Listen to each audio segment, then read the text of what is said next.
My fiancé announced, "I booked us on Cheater's reality show. Film crew follows you for a week starting tomorrow." I'd never cheated. I said, "Should be boring then." Then I called the show, volunteered her phone records instead, and they found her affair. When the cameras showed up and surprised her with her side guy, I, 35 male, was making breakfast when my fiancée walked in with her phone, grinning like she'd won the lottery. Guess what I did? 3 years together, 8 months engaged, wedding in 4 months. I should have known that smile meant trouble. What? Remember that show Exposed, the one that catches cheaters? My stomach dropped. Yeah, I signed us up. Well, I signed you up.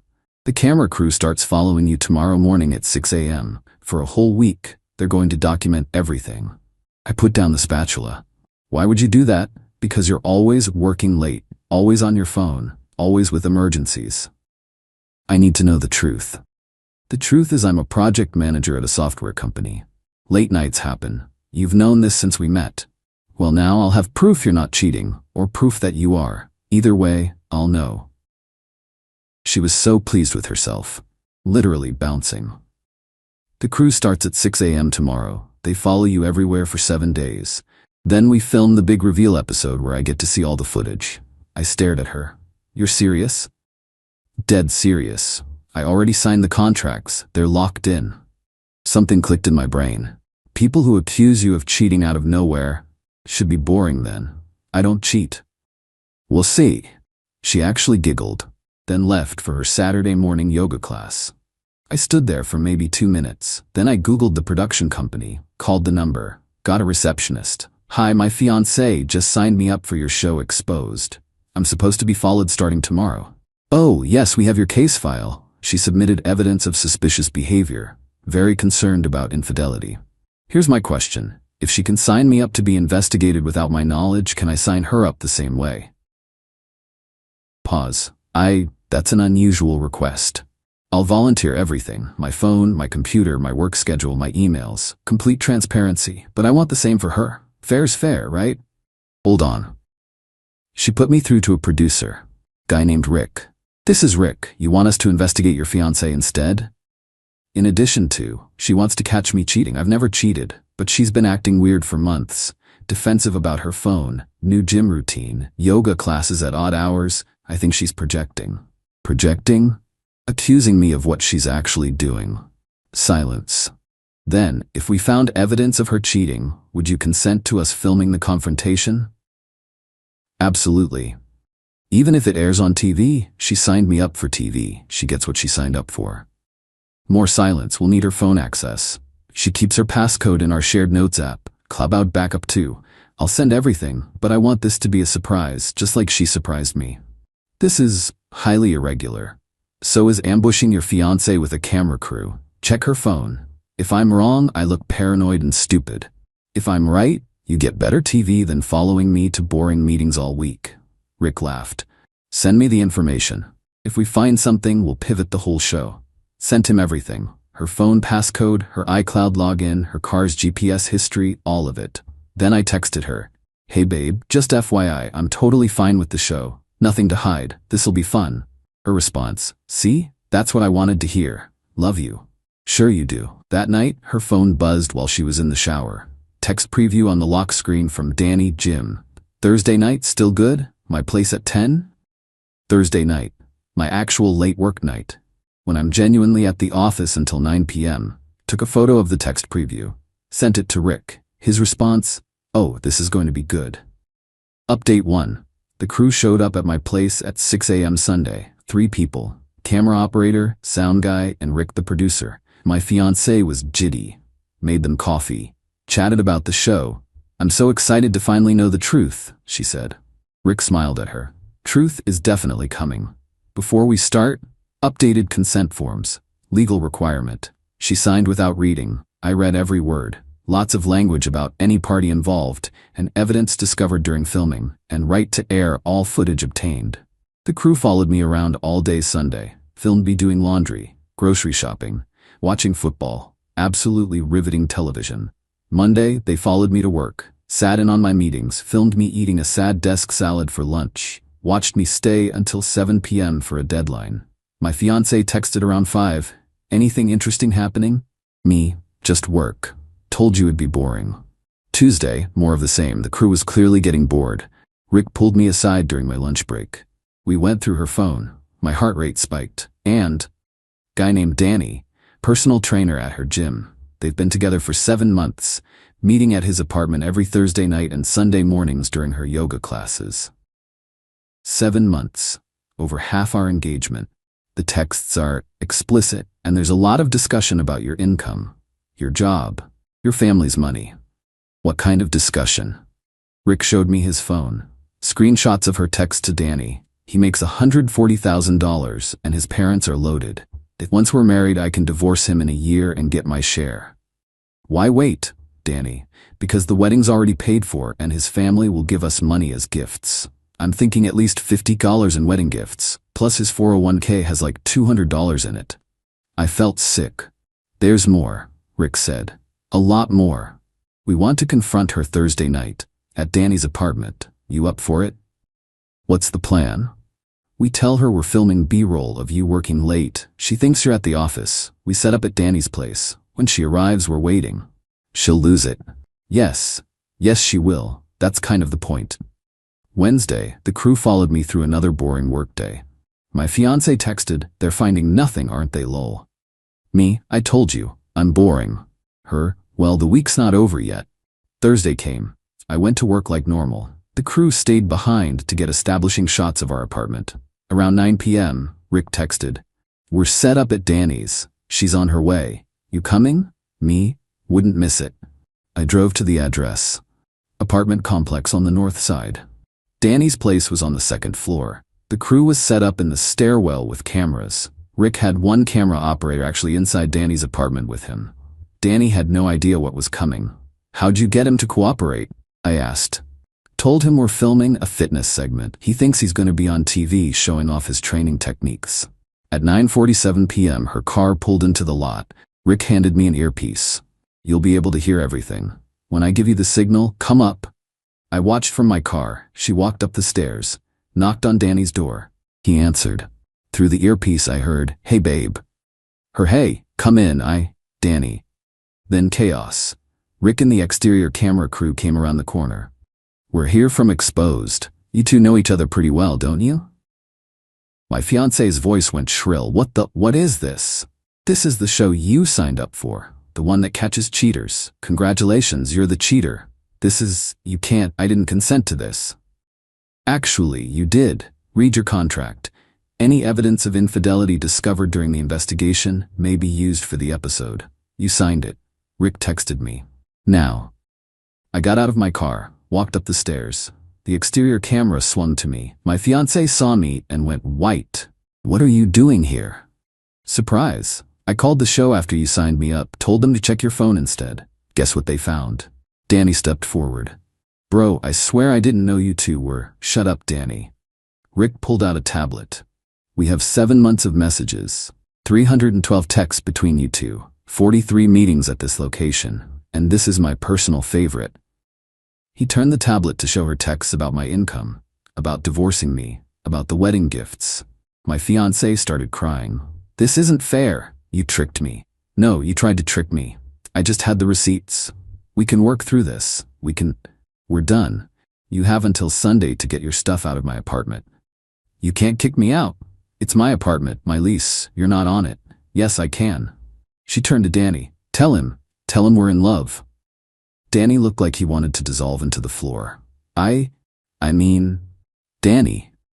Look, I didn't know you were still getting married. You said you were leaving him. I am leaving him for you. Danny backed into his apartment. Yeah, I don't think this is going to work out. He closed the door, locked it. My fiancé pounded on it. Daniel, open this door. Rick was eating this up, both cameras rolling. She turned on me. This is your fault. You're never home. You don't pay attention to me. You drove me to this. I drove you to plan a wedding while texting another guy about divorcing me for money? That's impressive driving. I love you. You love my salary. There's a difference. I walked away, got in my car, drove home. Rick called 10 minutes later. That was amazing television. The episode airs in 2 weeks. You're going to be very popular. Great, I'm also gonna be single. Better than being married to that. Fair point. Update 2 Sunday morning, I changed the locks. Called a locksmith at 7 a.m., had new keys by 9. My fiancée showed up at 11 with her mom and sister. I had my brother there as backup. She tried her key, didn't work, pounded on the door. Open this door. I opened it. Kept the chain on. You have 3 hours to pack your stuff. That's it, her mom pushed forward. You can't do this. She lives here. She's not on the lease. This is my apartment. I'm allowing her to collect her belongings. That's all the law requires. She has rights. Not to my apartment, she doesn't. 3 hours. I let them in. My brother stood by the door with his phone out, recording everything. My fiancée's sister immediately started. You're such an asshole. She made one mistake. 7 months and 312 texts isn't one mistake. It's a lifestyle choice. My fiancé was crying, packing. Where am I supposed to go? Danny's place seems available. He won't answer my calls. Shocking. Her mom tried a different approach, soft voice, tears. She's my baby. She's scared. Can't you find it in your heart to forgive her? No, she loves you. I pulled out my phone. Showed her the screenshots of the texts about my money, about the divorce plan, about the wedding gifts. Her mom went quiet. Still think she loves me? More packing. Her sister kept trying to start arguments. I ignored her. At hour 2, my fiancée tried a different angle. Came over while her mom and sister were loading boxes. I'm sorry. Really, truly sorry. I was stupid and scared and I made terrible choices. Can we please talk alone? No. You're not even going to try? You weren't trying when you were sleeping with Danny. You weren't trying when you were planning to divorce me. You were trying to trap me in a marriage for financial gain. That's not a mistake. That's fraud. It wasn't fraud. I did love you. I got confused about Danny and my money. Don't forget my money. That featured heavily in your texts. That's not. I never meant. My brother called from the door. Time's up. Finish loading. They took the last boxes. My fiancé stood in the doorway. You'll regret this when you're alone and you realize what you threw away. I'm not the one who threw this away. You are. Goodbye. Closed the door. Locked it. My brother and I fist bumped. That was intense, he said. That was necessary. The next week was chaos. She started texting from different numbers. I blocked them all.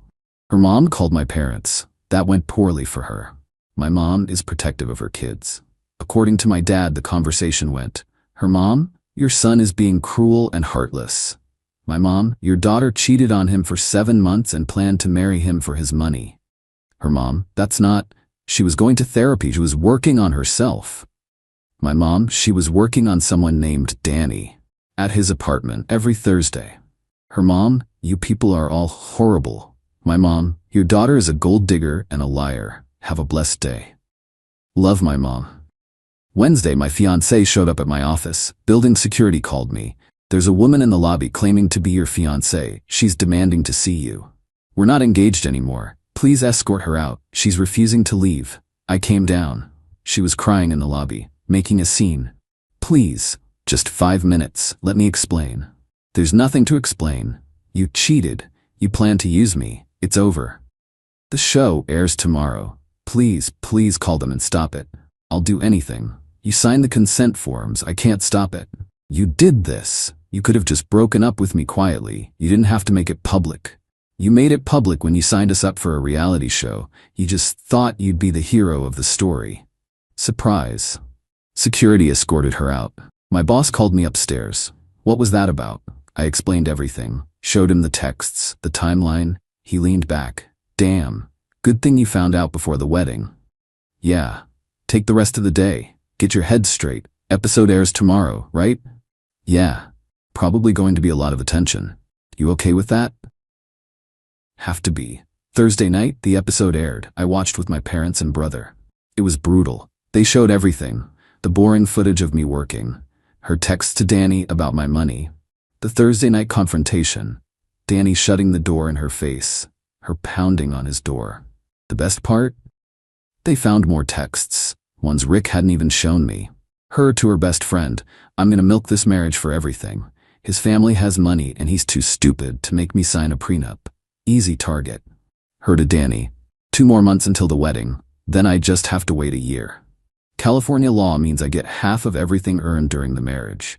His promotion means $160 salary. Half of that for a year is $80 in my pocket. Plus the 401k split. I'm looking at $150k minimum. My dad muted the TV. She really said all that? Apparently. My mom was crying. Oh honey, you could've. I know, but I didn't, and now I'm free. The episode went viral. Over 1 million views online in 3 days. Comments were savage. Play stupid games, win stupid prizes. She really thought she was slick. Danny closing the door is the funniest thing I've ever seen. My phone was exploding. Friends, old coworkers, people I hadn't talked to in years. Everyone had seen it. My fiancée tried calling from another new number. I answered this time. What? My life is ruined. Everyone knows I can't go anywhere without people recognizing me. I lost my job. You lost your job? They said having public moral scandals reflects poorly on the company. This is your fault. No, this is your fault. You cheated. You planned to use me. You signed up for a TV show. These are consequences of your actions. I hope you're happy. I'm getting there. Hung up. Blocked that number too. Update 3. Final. The episode aired 6 weeks ago. Life has been different. My ex completely imploded. According to mutual friends who are now just my friends, she's moved back home with her parents. Can't find work because she's the first result when you Google her name. The clip of Danny closing the door on her has 3 million views on TikTok. She tried to sue the show. Her lawyer told her she had zero case since she signed extensive consent forms. She tried to sue ME for orchestrating her public humiliation. That got dismissed in 10 minutes. Judge literally said you can't sue someone for the consequences of your own freely chosen actions. Her mom sent a cease and desist to my parents demanding they stop slandering her daughter. My dad's lawyer sent back a letter that basically said, truth isn't slander. Have a nice day. Danny lost his job at the gym. Apparently, that guy from the cheating show isn't great for business. Last I heard, he moved to another state. My ex tried to follow him there. He got a restraining order. The irony is delicious. The ring became a whole saga. It was $6,200. She refused to return it. My lawyer said I could pursue it, but it would cost more in legal fees than it was worth. I told him to send one letter demanding its return within 30 days or face small claims court.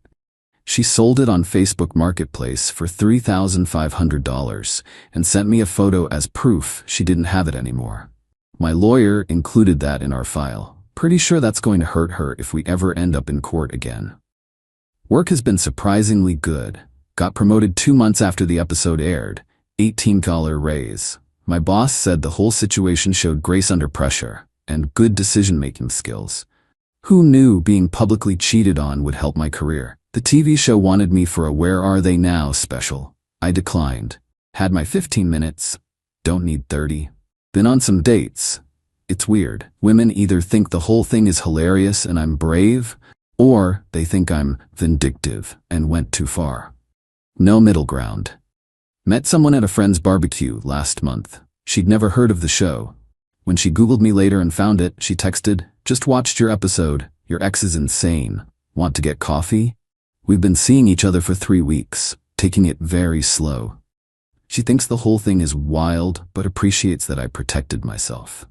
We'll see. My therapist, yes, I got one, says I have justified trust issues, but good boundaries. I'll take it. The wedding venue kept our $3,000 deposit. My ex demanded I pay her half since she contributed to wedding planning. I laughed and showed my lawyer the texts about her planning to divorce me for money. He sent her a letter suggesting she stop contacting me unless she wanted those texts filed in court as evidence of fraud. Radio silence since then. Her sister sent me a Facebook message last week. I hope you know you ruined her life over one mistake. She's depressed, barely leaving her room, can't find work. This is on you.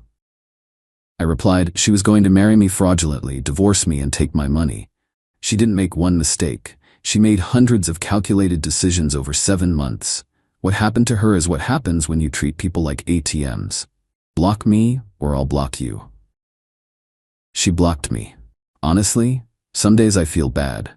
She's a human being who's suffering. But then I remember the texts, the planning, the casual way she discussed using me.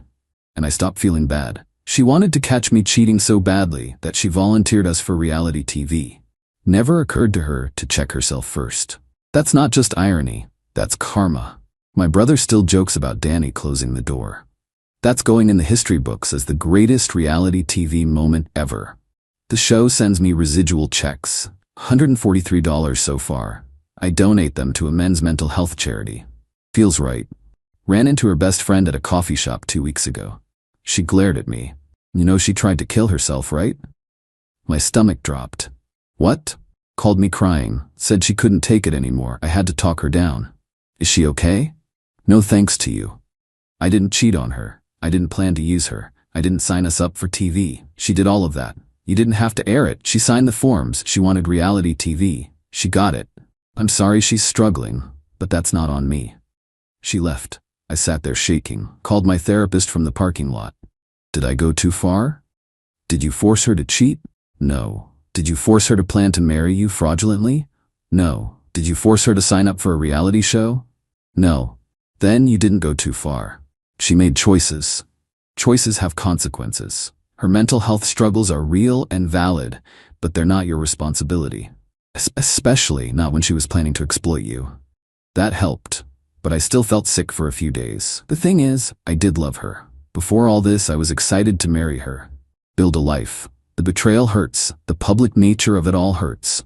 But what hurts most is knowing I was just a mark to her. A paycheck. An easy target. I'm doing okay now. Better than okay. New job, responsibilities, new relationship starting. Apartment feels like mine again. Replaced all the furniture she picked out. Donated her stuff that got left behind. Repainted. It's a fresh start. My dad asked if I regret how public it all became. Honest answer? Sometimes. Late at night, I wonder if I should have just broken up quietly.